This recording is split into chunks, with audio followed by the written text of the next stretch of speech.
Hello and welcome to Spectrum TV News, a recap of major stories within the week. I am Francis Oyima, edit, coming to you live from Uyo, the capital city of Akwa Ibom State. Let's take a look at the headlines. Federal government seeks fresh $400 million loan to fund 15 million household cash transfer. Akwa Ibom State Governor Pastor Omoino announced his adoption of late cleric Archbishop Elijah Mbowe's founded orphanage Good News Community Humanity Home by the state government. Plus, UN says Gaza is being pushed into abyss as Israel prepares ground offensive. We will bring you details of these stories and more in a moment.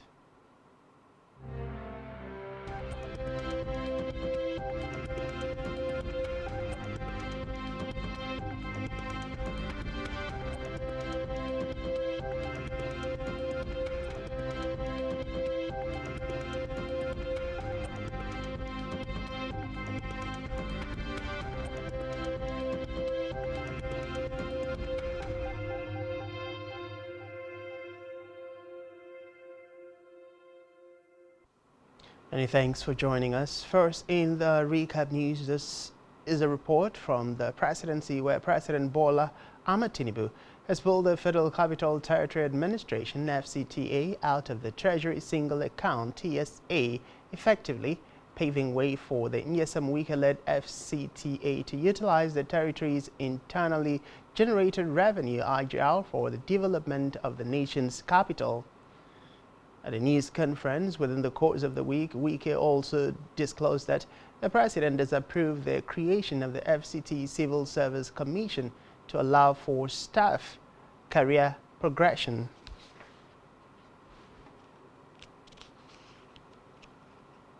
Meanwhile, President Bola Tinubu has approved the appointment of new chief executive officers of several agencies and parastatals under the Federal Ministry of Industry, Trade and Investment, including the Industrial Training Fund, Corporate Affairs Commission and Standards Organization of Nigeria. This is disclosed by the Special Advisor to the President on Media and Publicity, Ajurin Galale, in a statement.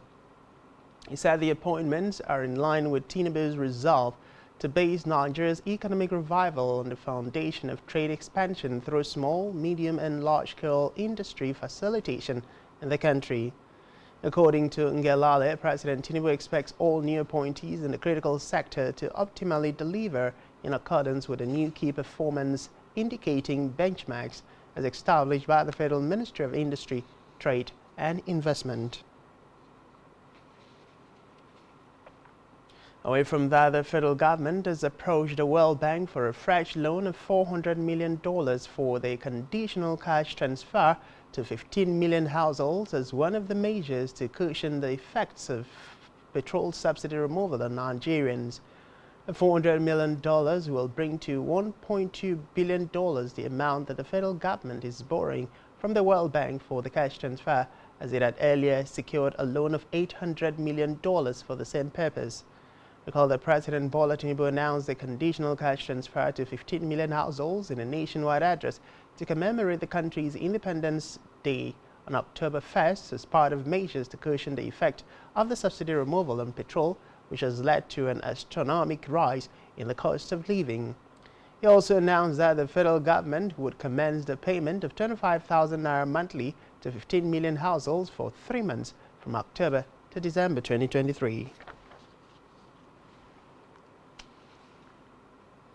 Meanwhile, Vice President Kashim Shettima has assured the industrialists around Agbara Industrial Cluster in Udota local government area of Ogun State that within the next 4 months, the problem of epileptic power supply to the area would become history.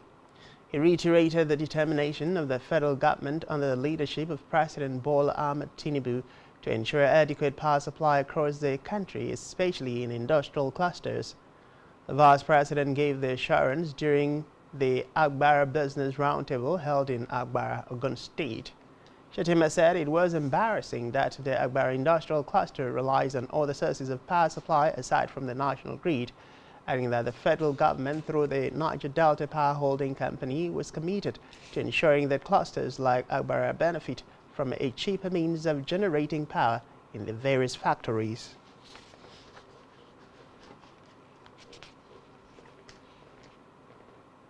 Meanwhile, the federal government, through the Minister of Information and National Orientation, Mohammed Idris, has said that it is not in the interest of the government to stifle freedom of expression, but to promote healthy communication. The minister made the remark when he received a team from Google West Africa on a courtesy call to his office. Idris said it is important to have a platform where people can express themselves freely, noting that freedom comes with enormous responsibility, which should not translate to an avenue for the creation of anarchy in the country. He added that the federal government would continue to promote freedom of expression, allowing the environment to be free for everybody to express themselves and have the right of access to information. In a separate development, the United Arab Emirates (UAE) has expressed readiness to partner with the federal government in tackling humanitarian and poverty challenges in Nigeria.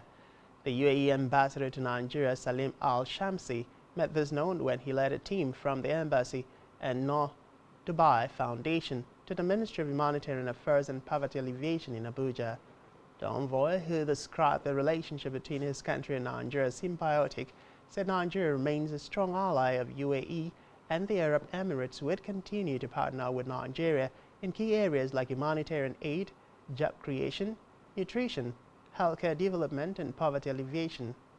Responding, the Minister for Humanitarian Affairs and Poverty Alleviation, Dr. Beta Edu, applauded the government and people of the United Arab Emirates for their timely interventions in critical sectors in Nigeria, noting that the President has a great plan to eradicate poverty under his 8-point agenda and has begun full implementation.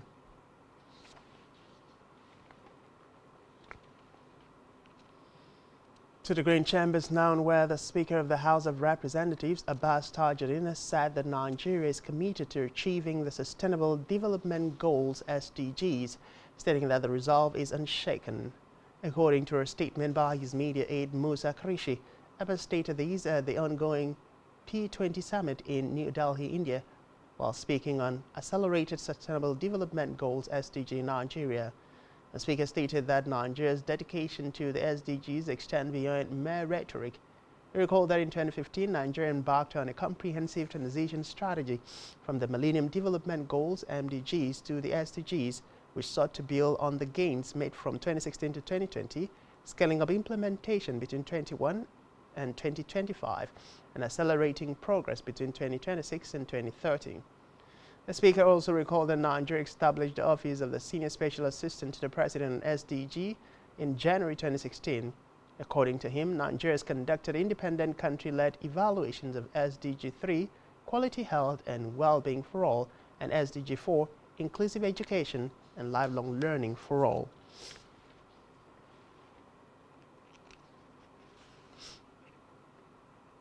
Meanwhile, the House of Representatives Committee on Works has thrown its weight behind the Minister of Works, David Umahi, over his insistence on constructing concrete roads in place of the age-long tradition of using asphalt. The decision to back the minister's position was taken at the inaugural meeting of the committee at the main bowl of the National Assembly in Abuja. The move is coming on the heels of Umahi's appeal to aggrieved foreign contractors to stop sabotaging the implementation of concrete road technology in Nigeria. Chairman of the committee, Akin Alabi, assured in a statement that an effective oversight will be carried out at the Ministry of Works to ensure there is value and funds appropriated for road constructions and rehabilitation in Nigeria.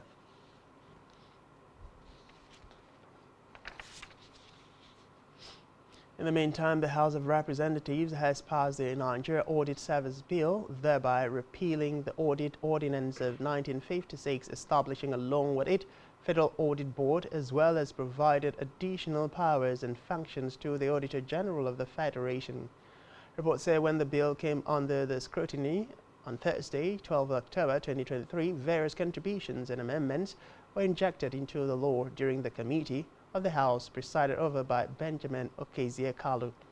In his introductory remarks, the Majority Leader of the House, Professor Julius Ihumvere, said the bill was part of efforts to erase colonial inheritance, make it in compliance with relevant sections of the Constitution of the Federal Republic of Nigeria. According to Hebevere, who represented the bill, which is rolled over from the Ninth Assembly, the need to effect the changes has become expedient to give the board the independence, impartiality, and create an enabling environment needed for it to effectively discharge its statutory responsibilities. Meanwhile, Nigeria before now was the only country in Africa out of the 54 countries without audit law.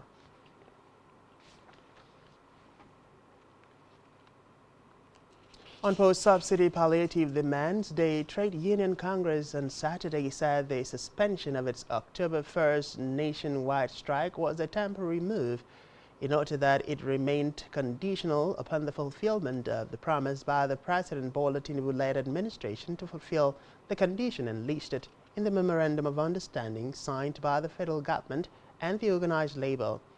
Labour also dismissed the claim by governors that they would not implement the demands in the MOU between the federal government and the organized labour on the grounds that governors had rolled out palliatives for state civil servants and residents before the MOU was signed. National Deputy President of the Trade Union Congress, Tommy Atom, made this known in an interview with newsmen in Abuja.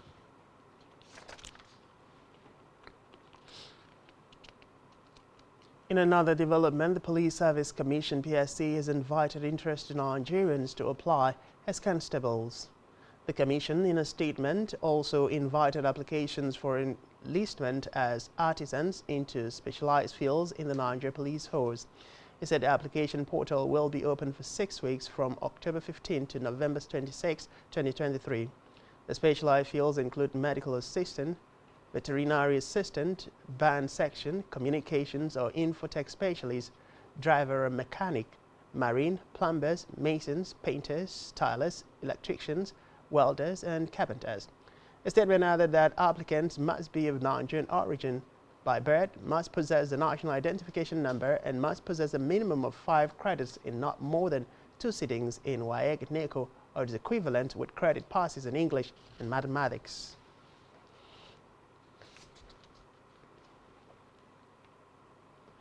Away from that, the governor of Abia State, Alex Oti, has flagged out the reconstruction of the long-abandoned Port Harcourt Road in Aba, the commercial nerve center of the state.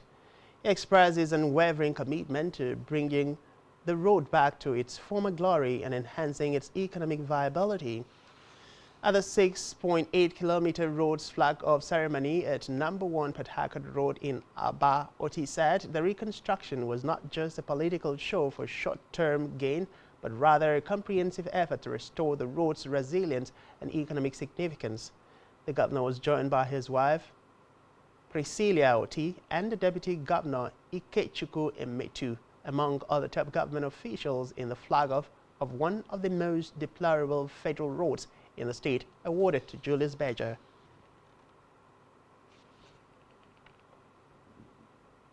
And back here, Akwa Ibom State Governor Pastor Umoino has announced the adoption of the late cleric Archbishop Elijah Mbowe's founded orphanage, Good News Community Humanity Home, by the state government.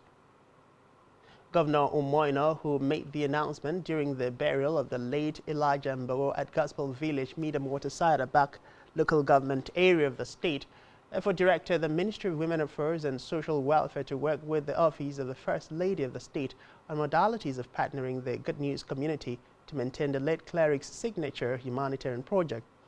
This, he stressed, was a testament to the late Archbishop's selflessness in serving humanity, while assuring that he will do everything as government to continue to encourage the people and work hard for their good. The governor therefore sued for the support of all Akwa Ibomites, irrespective of political affiliation, to join hands with him in the development of the state. Governor Umoino described the late Archbishop as an exceptional and compassionate spiritual leader who neither abhorred or devised evil against anyone, stressing that he was the epitome of kindness and compassion. The governor stressed that the memories of late Mbowe's kindness and his inspiring works of evangelism and uncompromising stance in righteousness will live on. And while delivering a homily at the event on what makes a man great, with scripture reference from Genesis 12:2, the president of New Covenant Christian Ministries, Archbishop Joseph Alexander, likened the late Elijah Mbowe's life of selfless service to God and humanity and his rise to greatness to that of Abraham, the father of faith.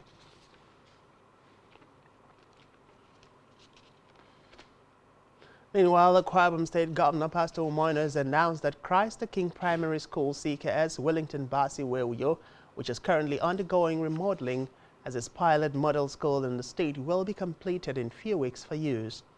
The state governor, who disclosed this during an inspection visit to the facility to ascertain the pace of work in the ongoing construction and remodeling of the school, expressed satisfaction with the level of work done by the contractors, UNCare Limited, stressing that once completed, the facility will be up to standard to cater for the educational needs of the students and also comfortably enough for learning to take place. According to him, contracts have been awarded for the construction of the model schools across the state, stressing that the same model will be replicated across Akwa Ibom. He reiterated his commitment to investing more in education, health and agriculture amongst other sectors. The governor, however, urged the company to keep up with the pace for timely completion of the project.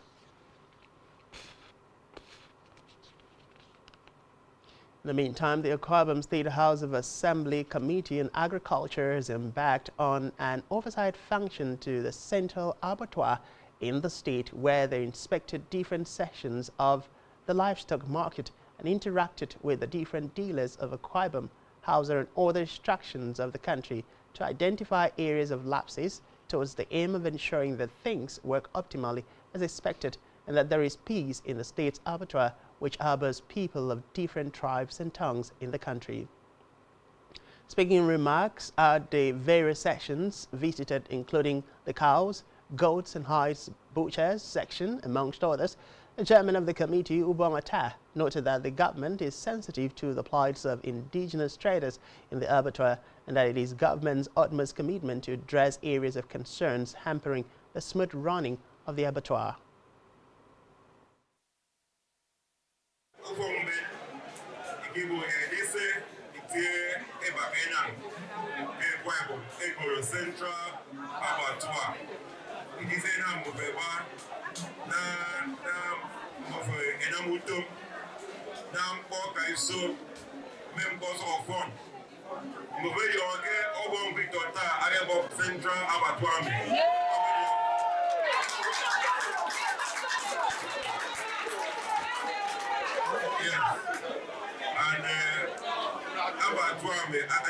Central Adido, a revenue point for the government, and provide Uton and on one woman. And maybe I go about me, Igiba, Uton. Now, it is me about me as of fun. Men who are going to give me tea and think of a young yam, Yam, a baker and now. Yabatua me, Afro. In their various remarks when outlining their challenges, traders within the abattoir led by the chairman of Butchers, Xavier Ebene, sought government intervention in terms of provision of loan facilities to indigent traders as well as means of transportation to convey their livestock for business. They thanked the former governor of the state, Victor Ota, for constructing the abattoir and the state government in its interest in management of the area, while the head goat sellers unit, Deacon Efyong Edemomor, in his remarks, asked government to help in settling areas of reef between the Akwa Ibom traders and those of Hausa extraction in the area of Touting. Meanwhile, the leader of cattle dealers and livestock, Alhaji Muhammad Mujinyawa, also spoke on the peaceful coexistence of traders of all tribes in the abattoir, saying there are, however, bound to be disagreement in some areas in any walk of life.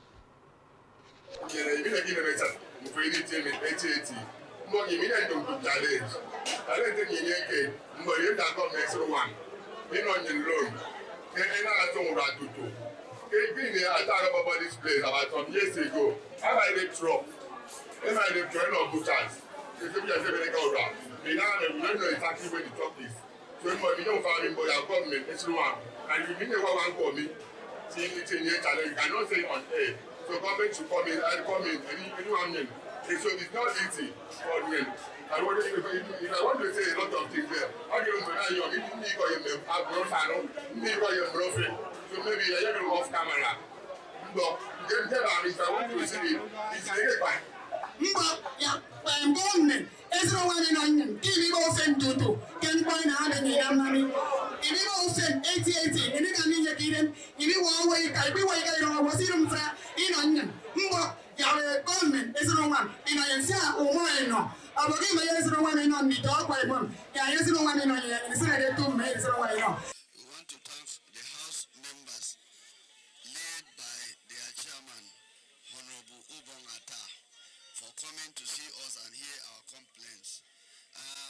Actually, we know now we have parents because we know the ministry have been coming, we have been complaining. Now the House of Assembly have come. What we are saying is this is a complex place where involve all the tribes of this country. Because when you go down there, or when you look at those goods are from up north there. It is them that bring those goods. And we are staying with our host community cordially. We don't have any issue. We understand ourselves. We are doing our businesses effectively. As for the complaint, people are complaining. Actually, Nigerian economy is very, very bad. One, from the Union States in Yaburum, Mike and Nick White Yaba. Everyone gets a kid because I don't buy any 10,000, 15,000 is now 40, 30. Or more. So we'll get a gaga 100,000. And the Olympiads members of the committee Jario 2, Udrabong Ekpu Fort and Dr. Sikarakata taxed the traders in harmonious coexistence, warning that the state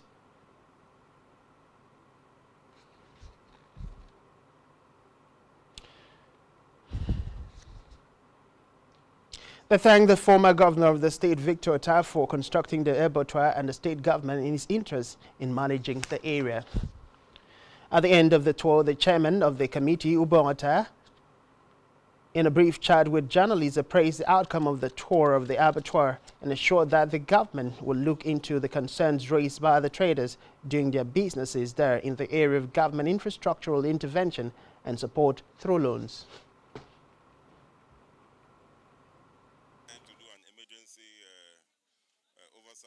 Function at the central abattoir. We came to inspect the place and see the working conditions, the hygienic conditions, and the economic conditions of the place. Fairly, we can say that everything is working fine. In fact, I really thank the Ministry of Agriculture for their, they have been visiting here and putting things in place. And but the main thing is that we need to increase the efficiency of this place and ensure that we generate revenue for the government and provide employment for the youth. We are coming under the agricultural agenda of Pastor Omoino that seeks to provide job opportunities for youth in the place of agriculture. So I'm using this platform to call on all the youths in Akwa Ibom State to embrace agriculture. The attitude of farmers must improve so that we will bring dividends of agriculture to Akwa Ibom State and increase the value chain. The value chain of agriculture is very, very important. And still to come in the news, World Trade Organization says Israel and Hamas conflict could have big impact on global trade. Just stay with us.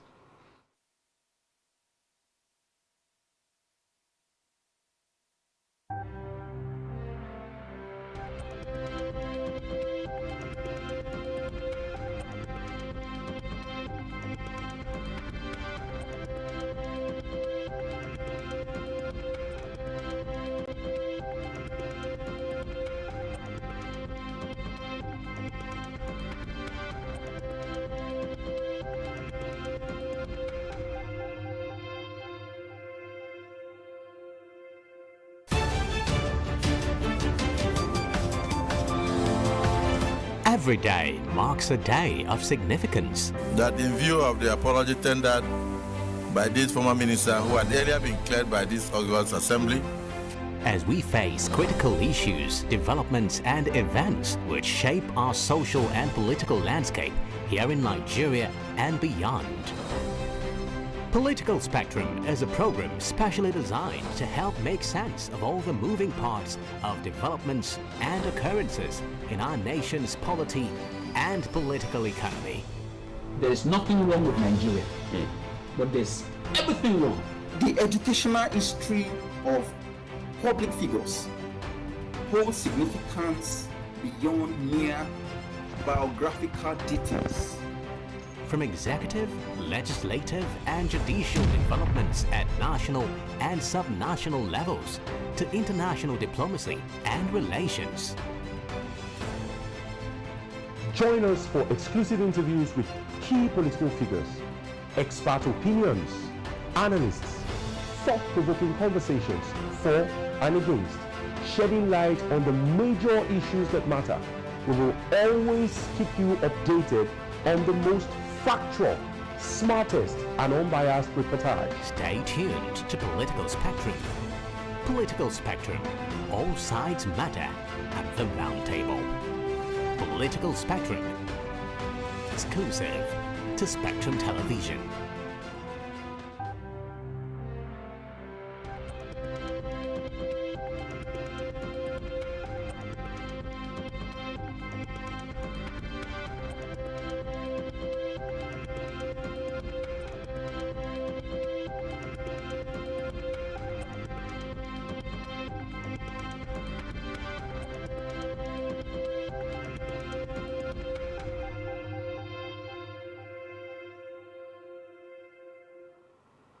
Many thanks for staying with us, and now to the rest of our news stories. We move now to Africa, where Burkina Faso's government said that it had signed an agreement with Russia for the construction of a nuclear power plant to cover the energy needs of the population, less than a quarter of which has access to electricity. Burkina Faso has been ruled by a military junta since last year and has sought to diversify its international partners, moving closer to Russia in particular. Reports say the construction of this nuclear power plant in Burkina Faso is intended to cover the energy needs of the population. He added that the agreement was signed at the Russian Energy Week in Moscow, which was attended by Burkina Faso's Energy Minister Simon Pierre Bassim. In Madagascar, proponents of a coalition consisting of 11 opposition contenders in the presidential election came together for a protest in Antananarivo, while supporters of incumbent president and candidate André Rajoelina assembled to show their support for him. The Malagasy opposition, which has been protesting for over 2 weeks against what they have described as an institutional coup d'etat ahead of next month's presidential election, vowed to keep up the pressure in the streets. Reports say the High Constitutional Court had rejected 3 appeals calling for Rajoelina's candidacy to be invalidated for not having Malagasy nationality, whom, according to June press report, had become a naturalized French citizen in 2014. Recall that the High Constitutional Court on Thursday ordered the postponement of the first round, initially scheduled for November 9th to November 16th after a candidate suffered a facial injury. The second round is scheduled for December 20th.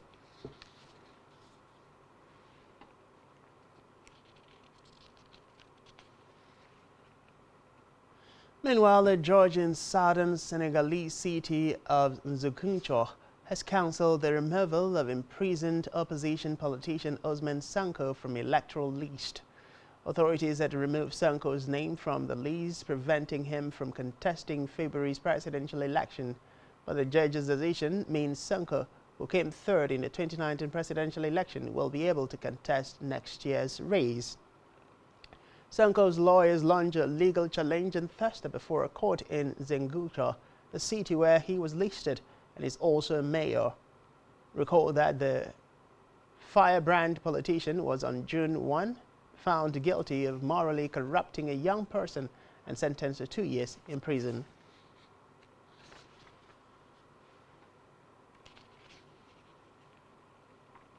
In the meantime, the Ethiopian government has dismissed as irresponsible and reckless a statement by the UN Special Advisor on the Prevention of Genocide, Alice Rimu Nderitu, had warned in a statement on Tuesday about a heightened risk of genocide in Ethiopia. Ichere was set up by the UN Human Rights Council in 2021 to investigate allegations of violations committed in Ethiopia's northern Tigray region. Reports in September documented crimes committed by all sides during the two-year conflict, which ended last November.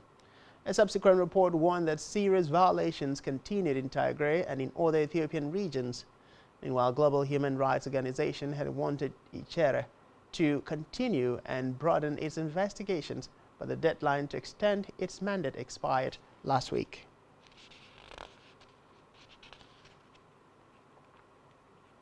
Still in Africa, more than 4,000 residents in Ghana's southeast have to flee their homes because of flooding.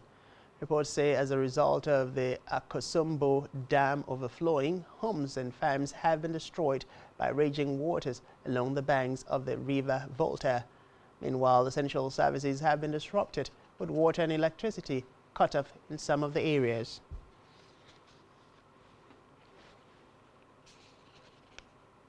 Elsewhere, Kenya's Interior Minister Kithure Kindiki has said that the country will send assessment delegations to Haiti before deploying police officers to address gang violence there. Kindiki also said the officers were equipped to take on Haiti's gangs, as they had been successfully deployed to several countries before, including Namibia, Cambodia, and the former Yugoslavia, Bosnia and Herzegovina, Croatia, and Sierra Leone. It is disclosed that police officers were part of the Kenyan security forces currently deployed to the Democratic Republic of Congo, Somalia, and South Sudan. The Interior Minister, however, said the deployment will happen after passing all the legal requirements, including approval by the Parliament and the Senate.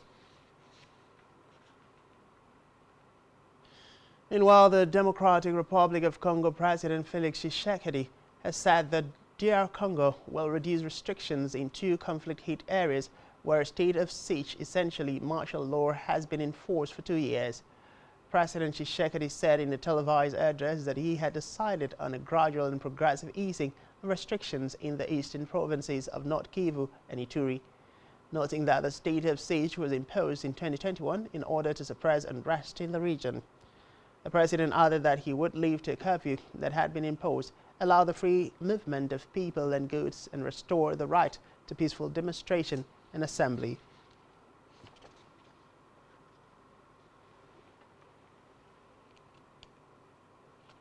Elsewhere, Egypt Foreign Minister Sameh Shoukry on Saturday hosted his Turkish counterpart in Cairo, allocating significant portion of their discussions on developments in the Gaza Strip. Speaking alongside his Egyptian counterpart, Hakan Fidan reiterated Turkey's strong condemnation of any attacks targeting innocent civilians, and also expressed Turkey's disapproval of what he referred to as Israel's policy of deporting Palestinians to Egypt. The Turkish foreign minister reported that they had successfully evacuated 30 of their citizens out of the approximately 300 individuals with dual citizenship residing in Gaza. Recall that the Israeli embassy in Turkey had previously announced on social media that one Turkish citizen had lost their life in an attack by Hamas, and they were unable to establish contact with another Turkish citizen.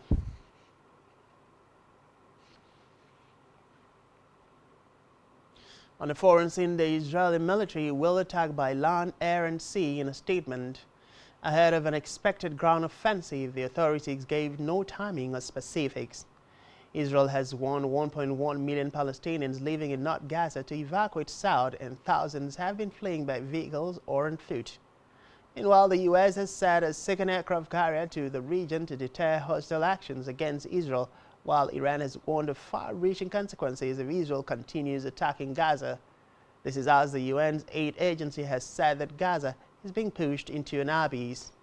Reports say more than 1,300 people were killed in Israel last weekend when Hamas fighters crossed the border to attack civilians and soldiers, adding that more than 2,300 people have been killed in Israel's bombing campaign of the Gaza Strip launched in the aftermath, Palestinian authorities reported.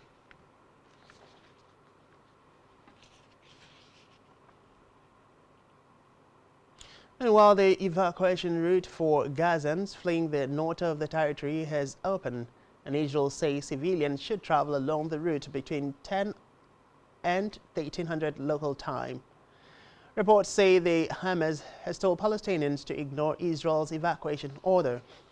Meanwhile, the U.S. Embassy in Israel has said it has offered Americans and their immediate relatives in the country evacuation by sea. Those eligible will leave from the northern Israeli port city of Haifa for Cyprus on Monday. Still on the foreign scene, European Union governments failed today to give a decisive opinion on a proposal to extend by 10 years EU approval for the use of glyphosate, the active ingredient in Bayer's Roundup wind killer. The European Commission said in a statement there was no qualified majority either way in a vote by a committee of the EU's 27 members. Reports say EU government will try again in the first half of November when another failure to produce a clear opinion would leave the decision with the European Commission. It added that a decision is needed by December 14 as the current approval expires the following day. Meanwhile, the previous time glyphosate's license came up for reapproval, the EU gave it a 5-year extension after EU countries twice failed to support a 10-year period.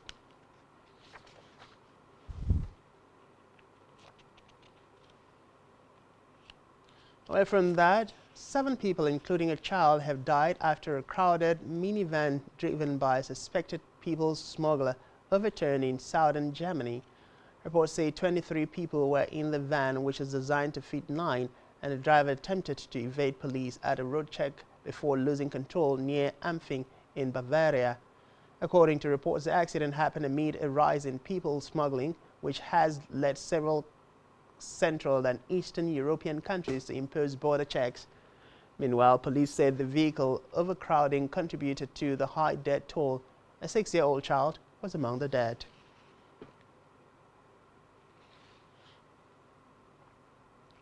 On a business news, World Trade Organization chief Ngozi Okonjo-Iweala said she hoped the Israel-Hamas conflict could be ended quickly, warning it would have a really big impact on already weak global trade flows if it widened throughout the region.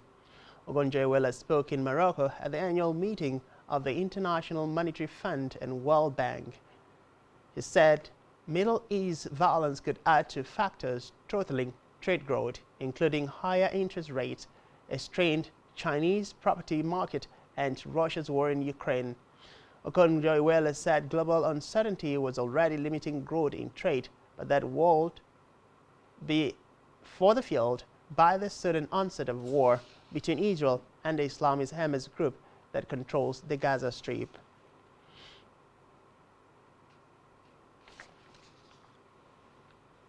Meanwhile, the Borno state government has banned mining activities in the state to curb insecurity in the state. This comes days after the federal government, through the Minister of Solid Minerals Development, Del Alake, declared that state governments lacked the powers to ban mining activities in their domains. Reports say Borno state government, through the Commissioner for Information and Internal Security, Usman Tar, issued a statement on Friday banning mining activities in the state. Tar said that the state government would soon issue a code of conduct and standard operating procedures for the mining value chain to guide the sector.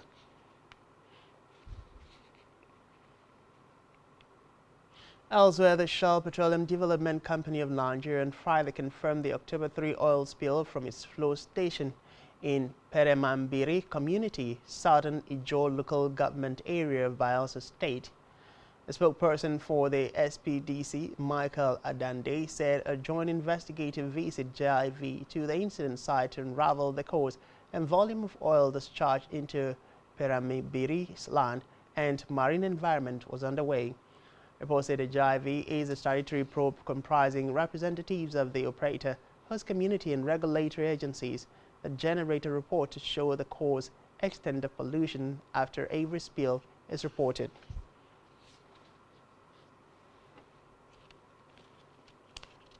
And still to come in the news, Eyimba, Akwa United eye first league win of the season. To stay with us.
Business exists only to meet the needs of the people, but there's an extra advantage if your product and services are pitched on a platform that gives you the added advantage over your competitors. For your desired return on investment and so much more, advertise on Spectrum Television, on StarTime's DTH Channel 421 and on free-to-air with a frequency of 12733. Spectrum Television, broadening your horizon.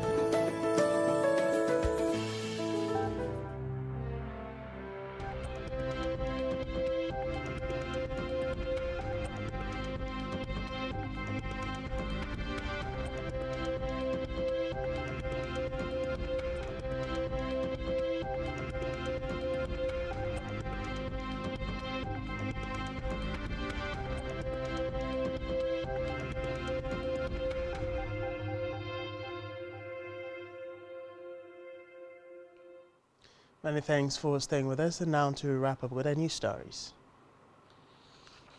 In health, the National Agency for Food and Drug Administration and Control (NAFDAC) is partnering with the National Health Insurance Authority (NHIA) to ensure sustainable access to affordable and acceptable quality medicines for Nigerians. The Director General NAFDAC, Professor Mojisola Adeyeye, met this note at a joint press conference with the Director General of NHIA, Professor Mohammed Sambo, in Abuja. And NAFDAC noted that under the NHIA Medicine Supply Initiative, 33 drugs would be branded with NHIA inscription and NAFDAC through the Directorate of Registration. She also said the regulatory affairs will ensure that appropriate and adequate labeling of the medicine is done in line with the agency's labeling requirement and in accordance with the NHIA guidelines.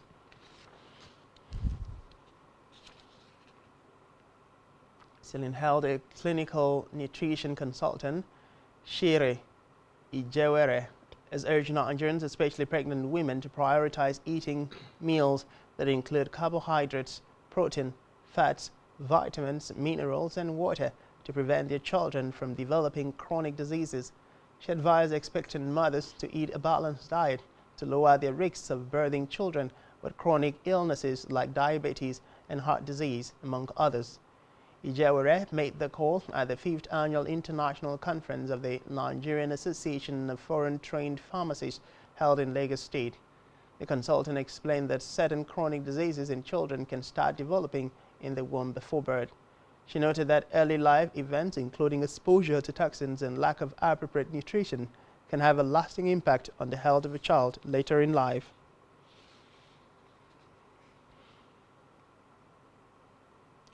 We move to sport, where former Nigerian Premier Football League champions Enyimba of Aba and Akwa United will look to bag their first league win of the season when both teams clash at the Enyimba Stadium on Sunday, being today. The Promise Keepers coach Fatai Osho returned to Aba, where he coached Enyimba on an interim basis after the removal of Usman Abdullah in 2022.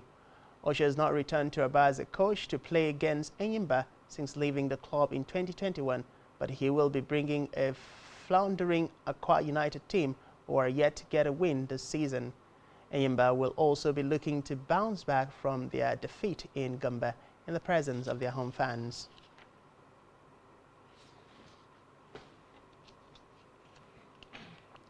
Meanwhile, former UFC middleweight champion Israel Adesanya has announced a sabbatical from fighting professionally a month after losing his belt, but promised to return to the sport. The Kiwi fighter lost his middleweight championship to Sean Strickland by unanimous decision in Sydney in September in one of the biggest upsets MMA has ever seen. Now the 34-year-old Lagos-born fighter has revealed plans for an extended exit from UFC to regroup, change his lifestyle and prepare himself for the future following his third competitive defeat in the UFC. He noted that there was the possibility of him taking on Hamzat Chimaev at UFC 294, but that his sabbatical meant his team turned it down. Instead, fellow Nigerian fighter Kamaru Usman will be the opponent for the undefeated Chimaev on Saturday, October 21st.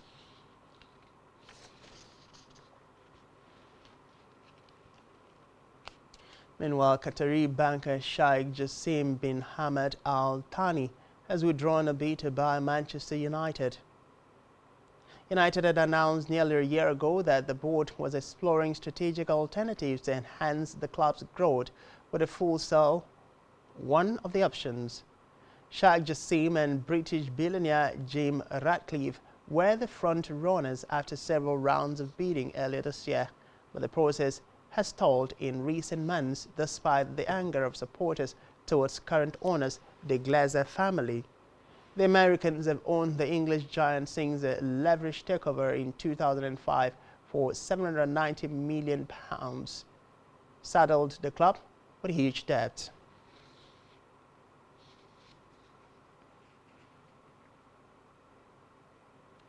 Meanwhile, in a major boost for cricket lovers, IOC has accepted recommendations to include T20 cricket in 2028 Los Angeles Olympics.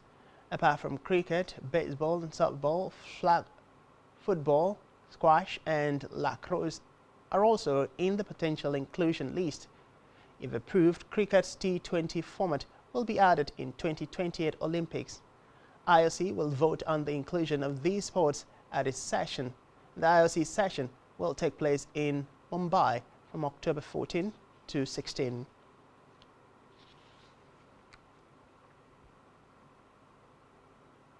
On our entertainment news, Afrobeat artist David Adeleke, popularly known as Davido, has welcomed a set of twins with his wife, Choma. The couple was spotted smiling with the twins, a boy and a girl, in a viral video. Recall that the singer, who had tweeted that this week would be the best week of his life, lost his first son, Ifeanyi, last year after he drowned in a pool. The timeless musician had earlier warned his fans to stop circulating old pictures of his wife.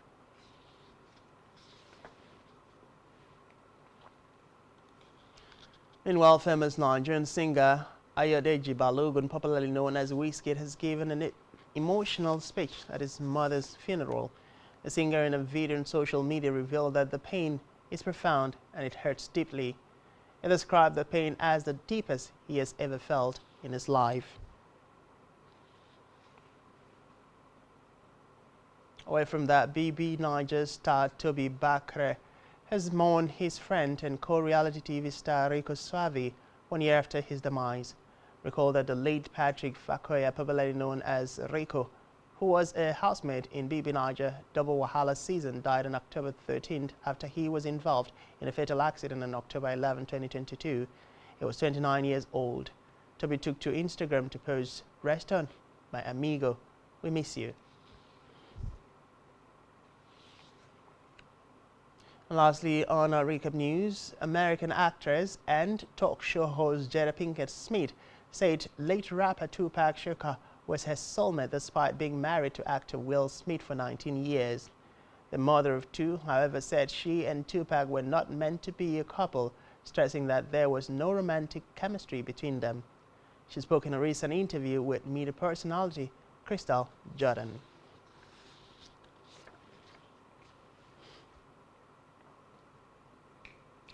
And that's all we have for you this time. Do ensure to follow us on social media and subscribe to our YouTube channel, all of which you can find on our website, spectrumtvlive.ng.